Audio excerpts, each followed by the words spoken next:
What's up, everybody, and welcome into the recruiting rundown here on Gamecock Central. Kendall Smith and Wes Mitchell coming at you here. We hope that you all are doing well and having a great week so far. Wes, how are you? You having a great week?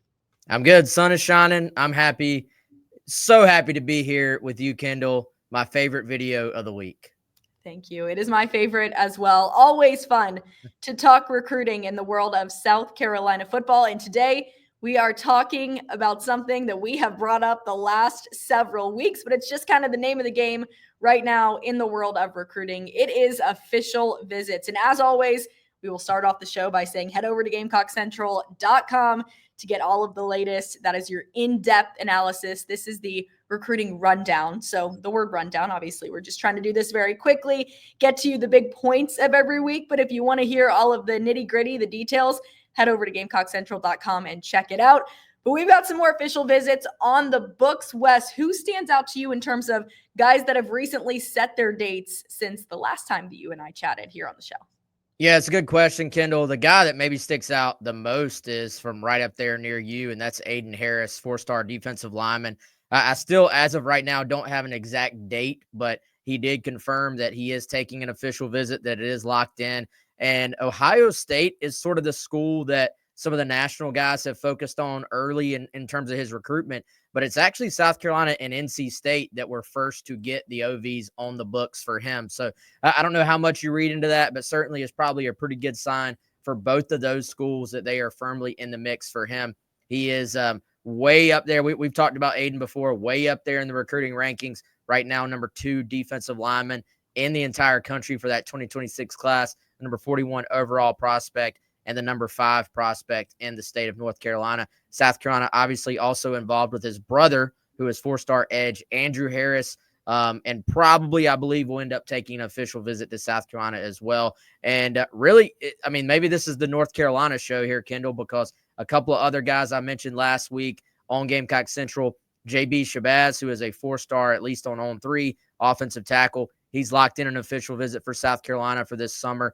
And we also confirmed that Trayshawn Ruffin, who is a 4-star defensive lineman that is technically committed to Texas A&M, but is considering several other schools right now, also goes to high school in North Carolina. So we saw South Carolina maybe try to make a little bit stronger push in that state this last cycle, and maybe a continuation there going into 2026. Yeah, shout out to Aiden and Andrew. They go to Weddington High School. That is where I went to high school. So always love to see that. A couple of Weddington Warriors potentially going to be South. You'll have to get us the scoop, Kendall. I don't know. We'll see what happens, but always good for South Carolina to get those official visits on the book, and certainly more to come, Wes, as we continue over these next few weeks and months. But it's interesting because you bring up North Carolina there, and we've talked for so long about how well the Gamecocks have done recruiting in the state of South Carolina, but really starting to shift some attention over to the Tar Heel State, make more of a push in terms of high school recruiting there. So over these last couple of years, and you just kind of talked about it a little bit, but how have you seen that shift evolve with South Carolina trying to get a little bit involved more, I guess so, with their neighboring state?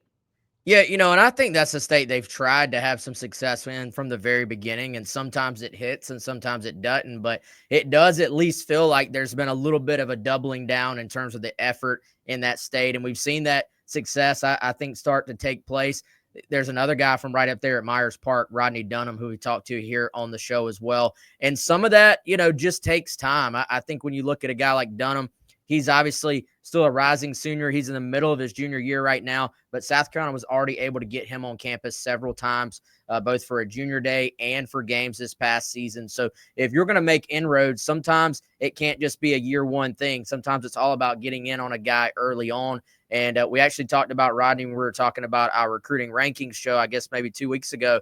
And we talked about the potential for him to be a 5-star. And with some updates in the industry, he is now a 5-star in terms of that On3 industry ranking we talk about. That is kind of that average between all the ranking systems that are out there. So officially a 5-star there that South Carolina is really trying to get. I think there's some really good competition there as well. Tennessee heavily involved, Notre Dame heavily involved. I'm sure the North Carolina schools would love to have him as well. But South Carolina, I think, has done a fantastic job. All the guys we've talked about, but I think particularly you look at Rodney, You look at Aiden Harris. Those are two guys I think they've done a great job of just getting on campus, something you and I always talk about.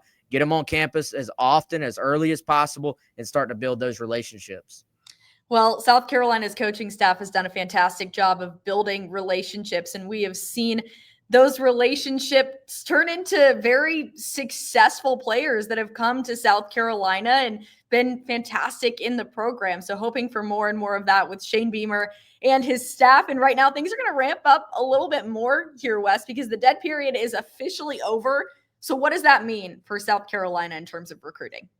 Yeah, like we talk about, dead period doesn't mean you can't talk to recruits, but it does mean recruits cannot visit you on campus, and you being the coaching staff cannot go visit them. So what you're going to see here very soon, you may already see some guys trickling in on visits, but for the most part, it will ramp up in earnest in a couple of weeks because South Carolina as a university has spring break next week. And then after that, we'll start to get into the beginning of spring practice. And then, of course, that just makes for a very natural, easy way to get guys on campus. Let them come in, see the facilities, but then watch a practice while they're there. For one, it kind of gives them something to do. For two, if you were considering a school, just watching how those coaches interact with their current players, watching your potential position coach, seeing kind of how he operates, all those things are pretty important to recruits. So this is just that next important process in what is like a holistic process that most guys take as they look to make a decision.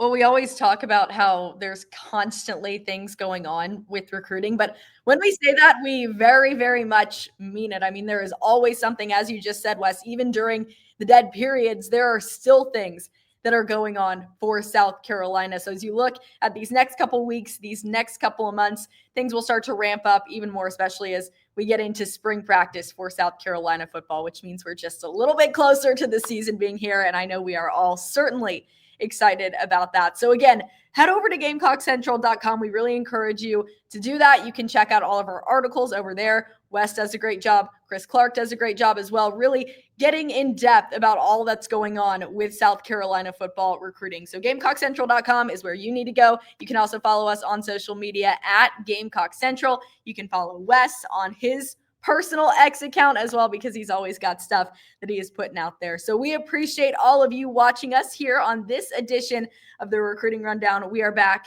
next week, and we will certainly have a lot more to talk about. So Wes, have a great rest of your week. Everybody watching, we hope that you have a great rest of your week as well. We will see you back here next week with more. For Wes Mitchell, I am Kendall Smith. Thanks so much, everybody, for watching. This has been the Recruiting Rundown here on Gamecock Central. We will see you all next week. Bye.